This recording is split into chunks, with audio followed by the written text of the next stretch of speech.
Before she even hit her teenage years, Alison Arngrim had already played a villain for the ages. She had played nasty Nellie Oleson in Little House on the Prairie. She's here. We're going to talk to her in a moment, but first, a reminder of what made her role so iconic. Watch. My home is the best house in all of Walnut Grove. Alison Arngrim is an original mean girl. From the nasty retorts Your paw smells like a dumb old horse. to the occasional shove. We're on the Rosie! Arngrim played Nellie Oleson on the beloved TV show Little House on the Prairie for 7 years. She also appeared on Fantasy Island and The Love Boat, playing what else? A spoiled child star. Make sure you keep that little runt out of my hair.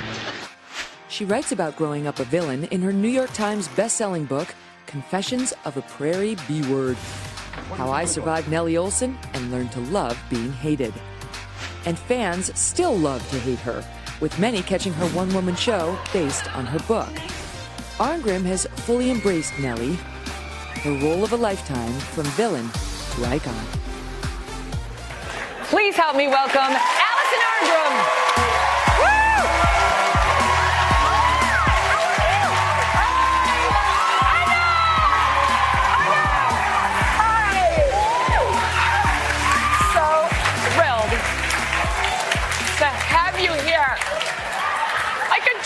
True. This is so much fun. Honestly, like I can't think of somebody I'd rather be sitting across from right now. Yeah. She's so nice. Yeah.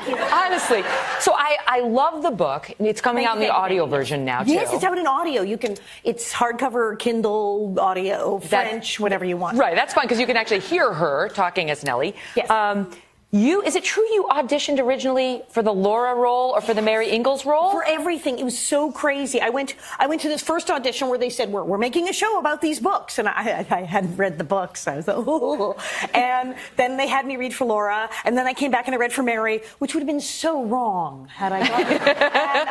And then they said, come back. And I'm like, how many people are on this thing? And I get the signs. And that's when I turned to my father and said, this is not a normal part. This girl is, well, she's the B word. And he said, read it just like that. Don't touch a thing. And well, I was hired on the spot, which you nailed it. Says something about me. I'm not sure what. And I also did not know, maybe I'm the only one, that was a wig. Yes. Did you know that was a wig that little Nellie was wearing? They tried curling my hair for the first few episodes. That's when you can see a couple episodes, the girls are starting to go in the humidity. They tried curling my hair, and as my hair is very, very, very straight, and it did not work out. And they said, we're getting a wig. And it was custom made, very elaborate do, and quite painful to wear for a long period of time. But it looked amazing. It was fabulous. It was perfect for the part. Yes. We got to talk about some of the characters on the show. Okay, so Melissa Gilbert, she's been here. I love her. She was just here. Did you, like in real life, did the two of you fight the way you did? She's like terrified. Like, is it okay? Yes, no, she's my baby sister. We love her. They love each other. Nellie and Laura. How's that possible?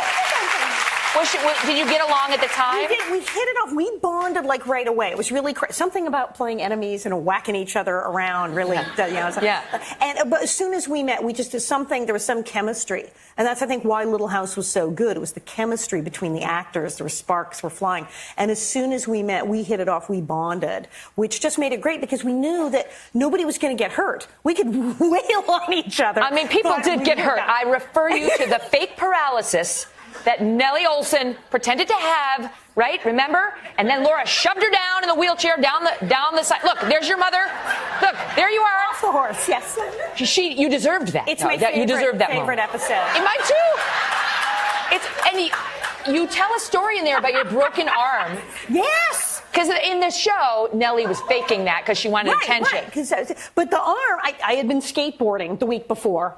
And like an idiot, fell off my skateboard. In real life. And I broke my arm. So, and they're not happy about that at the TV show. But they said, okay, we do this episode, and we have Doc Baker put a fake 1800s cast over your 1970s cast, and we'll just work it in. So I'm faking paralysis, but I have a real broken arm. Right. So I have the wheelchair, and then Doc Baker says, oh, you can use your other hand. And I'm like, no, actually, I cannot. I cannot. So Michael Landon, apparently, he was the producer of the show, as well as Pa Ingalls. Writing and directing and producing. But he had a funny line to you about breaking your arm. Yes, he said, okay, we're going to shoot around it. He signed my cast. And he said, now, you're not going to go skateboarding again, right? And I was like, no. He said, good, because I'll break the other arm.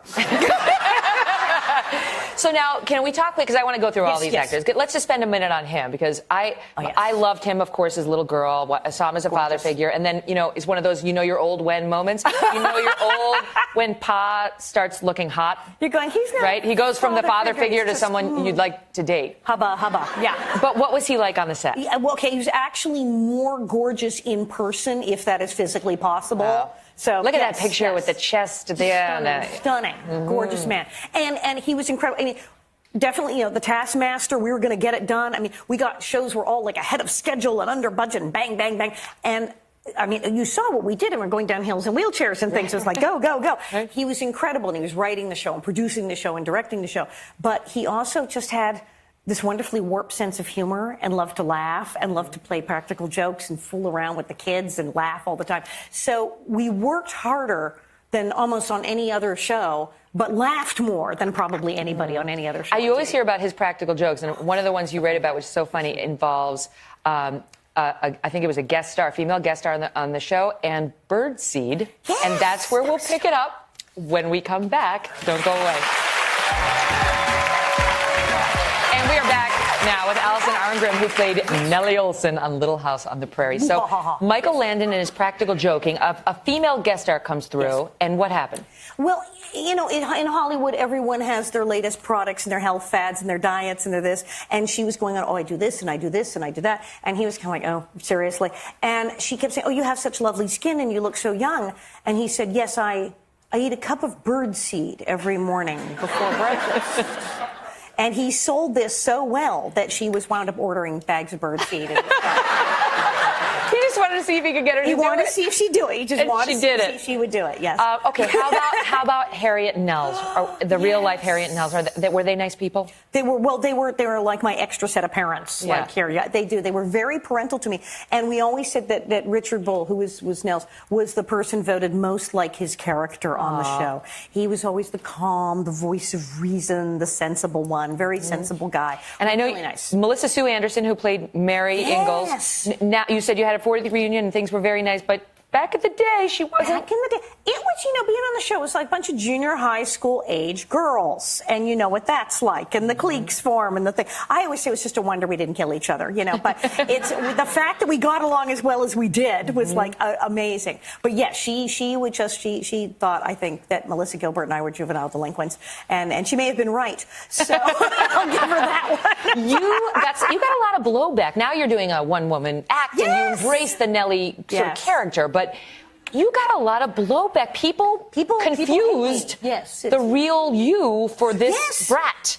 And still, I meet people now, and they'll say, I hated you. And I always say, oh, you're too kind. Thank you. You're too kind. But yeah, I'm doing my one-woman show, which is Confessions of a Prairie B word, in Rochester this weekend. Thursday and Friday at Rochester. It's the Rochester Fringe Festival. RochesterFringe.com. Go get your tickets. But yeah, it's at the School of the Arts. I'm going to be there Thursday night, Friday night, Saturday And don't night. take out your anger on Nellie, on Alison. No. It's called acting. And it's fun because if you come to the show, we have a question and answer segment in the show. It's stand-up comedy with stories, and we have a Q&A segment. Well, I don't need to do that because I'm having that right now. Yeah, you're doing it now. All right, I got to get serious with you for a minute, because you have gone on to do great things, and the number one thing you've devoted your life to is protecting children. Thank you. Children of abuse, children of incestual abuse. There, sadly, as there often is, there is a reason you got so interested in that particular cause, and you can tell us what true. it is. I'm currently a president of the board of the National Association to Protect Children. You go to protect.org, and we do really amazing stuff. And it's because I was physically and sexually abused as a child, and when I was very, very young. So that was one of the things that's kind of being Nellie Oleson was really helpful, because I was very shy, and then I was bullied at school on top of everything else. So suddenly I'm this character that everyone's afraid of. And it was a wonderful form of protection, really. And here I had this job where I could scream and yell and throw things and vent all of my anger. And in the cast, all of these wonderful people who were so kind and so protective of me. So it worked out really well in my favor. And now she's devoted her life toward improving statutes of limitation when it comes to children who are the victims of incest and so on. Working on a lot of the whole sunshine laws, like finding things out. Like, if you're voting for a judge or a prosecutor, you don't know what their record is on prosecuting sexual offenses against children. But we think that information should be more freely available to people. We have our Hero Corps program. We're training people to work with the Internet Crimes Against Children Task Force. So her really good stuff. her whole life, really, since leaving Prairie. Listen, can I just say on a personal note? Yes, ma'am. Thank you for hours and hours and hours of entertainment and joy. It's an honor to meet you. So nice to have you here. All the best to you. We'll be right back. Alison Arngrim.